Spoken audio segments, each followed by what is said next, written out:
हरे कृष्णा। तो आ गई है इंदिरा एकादशी। युधिष्ठिर महाराज ने एक बार भगवान श्री कृष्ण से प्रश्न किया कि हे मधुसूदन, अश्विन मास के कृष्ण पक्ष में आने वाली एकादशी का क्या नाम है? कृपया इसकी महिमा का वर्णन करें।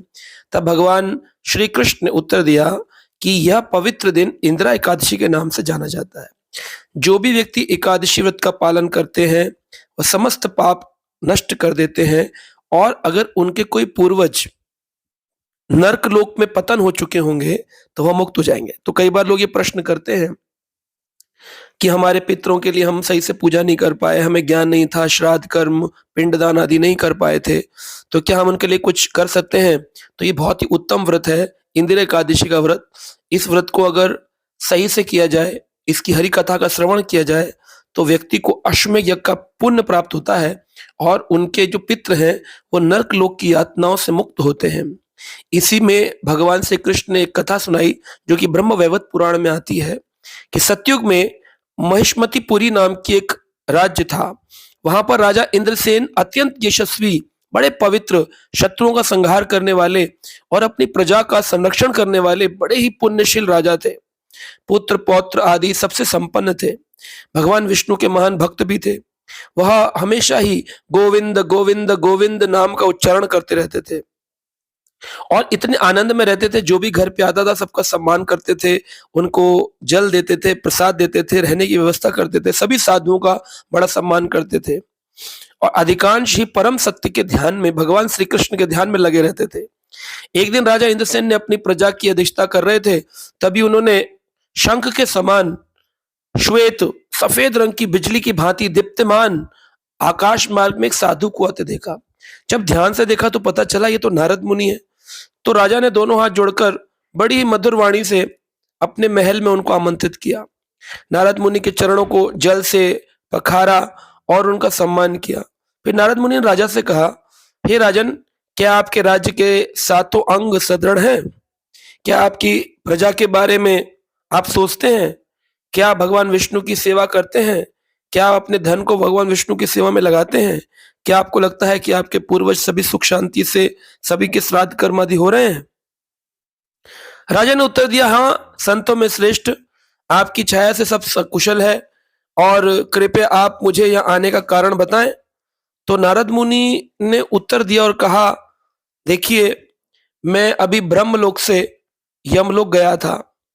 तो यमलोक में मैंने यमराज से विनती पूर्वक सुना कि वहां पर आपके पिता की बड़ी प्रशंसा हो रही थी कि बड़े धर्मात्मा व्यक्ति थे, न जाने कैसे वह यमलोक में आ गए।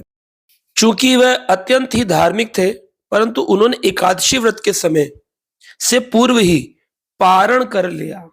एक गलती कर दी थी। एकादशी का जो व्रत है उसको पारण काल में ही हमको पारण करना चाहिए, पूर्ण करना चाहिए, अन्न खा करके, वह भी जगन्नाथ जी का महाप्रसाद। लेकिन कभी कभी लोग पूर्व काल में यानी पारण काल को ध्यान नहीं देते। एकादशी व्रत तो रखते हैं लेकिन पारण काल का ध्यान नहीं देते। बस एक गलती के कारण उनको यमलोक जाना पड़ा। तो आपके पिता ने मुझसे यह संदेश ले जाकर आपको देने के लिए कहा था कि आप उनको नर्क लोक से मुक्त कराएं। नारद मुनि ने जब इस प्रकार कहा तो राजा ने प्रश्न किया कि मैं क्या कर सकता हूं अपने पूर्वजों के लिए?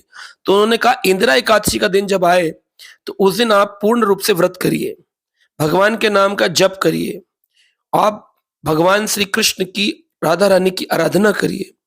उस दिन आप हो सके तो दिन में बिल्कुल भोजन न खाएं, हो सके तो दिन में शयन न करें, हो सकता है तो अगर सोना है तो भूमि पर शयन करें।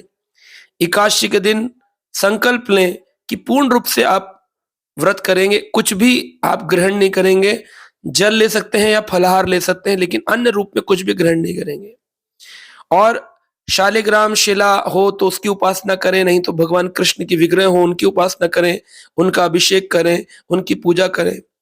अपने पूर्वजों को अर्पित भोज्य पदार्थ को, जो पूर्वजों को अर्पित भोग है, जैसे आज के दिन एकादशी के दिन किसी का श्राद्ध नहीं किया जाता है। एकादशी के दिन श्राद्ध अन्न का अगर करेंगे तो करने वाला और जिसके नाम पर के दोनों नरकगामी होते हैं।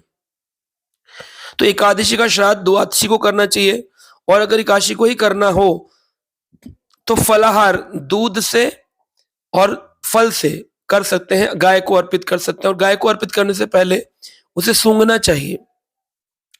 संपूर्ण रात्रि भगवान केशव की धूप और अगरबत्ती पुष्प सहित उपासना में संलग्न रहना पड़ता है और फिर शयन करें। कुछ देर के लिए शयन कर सकते हैं। रात्रि पूजन करने के बाद 12 बजे के बाद आप शयन कर सकते हैं सुबह तक। प्रातकालीन द्वादशी के दिन भक्ति भाव से भगवान हरि की उपासना करें और ब्राह्मणों को भोजन अर्पित करें और अपने संबंधियों को भोजन खिलाएं। उसके बाद स्वयं ग्रहण करें।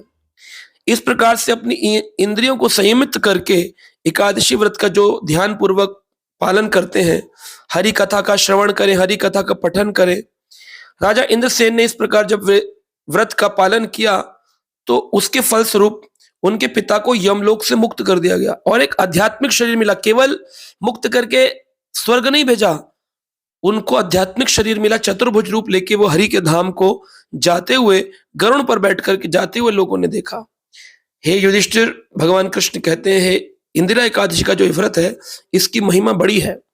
तो पितरों की सेवा अगर कोई करना चाहे तो आज के व्रत को बड़ी ही कठोरता से पालन करना चाहिए। इसकी महिमा का बड़ा ही गुणगान भगवान श्री कृष्ण कहकर सुनाया। आशा करते हैं आप सबका व्रत अच्छा रहेगा। पारण काल का ध्यान करके पितरों के नाम पर भोजन गाय को खिलाना है और ब्राह्मणों को भोजन देना है कल के दिन, द्वादशी के दिन। और आज अगर पितृ के नाम पर भोजन करें तो केवल दूध और फल से करें। आज अन्न का कोई भोजन ना खिलाएं। कल सुबह पारण काल में एकादशी का व्रत जब पूर्ण हो तब पितरों का भोजन गाय को, ब्राह्मण को खिलाएं। उसके बाद स्वयं उसको ग्रहण करें। हरे कृष्ण।